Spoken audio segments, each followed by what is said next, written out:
I'm going to start with talking about the TED Talks. The first one was called The Art of Creating Awe. In this TED Talk, Rob Legato told us stories about how he created or modified reality on screen with Apollo 13, the Titanic, and Hugo. The protagonist is Rob, and the goal is to share his experiences when creating the realities we see in these movies. The antagonist is the force that tells the audience that these realities are fake. One example was when Rob was struggling to get the takeoff scene in Apollo 13 to look right. One way he manipulated the audience was when he was showing footage from the Titanic that we believed to be real, but actually turned out to be made by him. This was a cool part of the talk because as a viewer, I bought into it completely, and then it turned out that he made some of the shots, and it showed how good of a job he did on that project.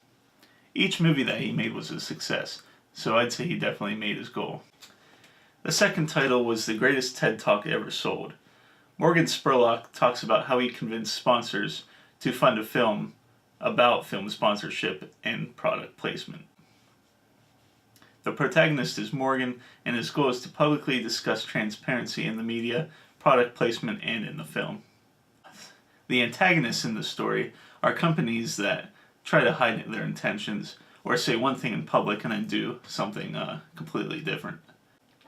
The obstacles he faces were getting people to sponsor the film without giving them control over it.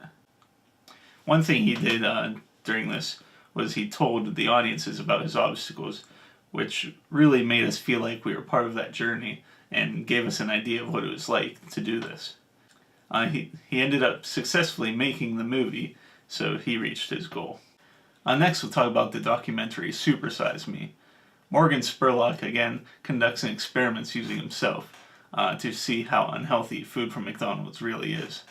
The protagonist is Morgan, and his goal is to show the audience how unhealthy it is to eat McDonald's food every day for every meal. And every time they offer to supersize a meal, Morgan must do it, which is, makes it much harder on him. One way he manipulated the audience was he really showed the dread behind eating McDonald's every day, especially towards the end. You really start to feel bad for him. I would say he succeeded because he showed us how unhealthy he got after the month of doing this. I mean, we could see the results from day one to the end of the month of eating McDonald's for every meal. So I guess he proved the point, not to eat McDonald's every day.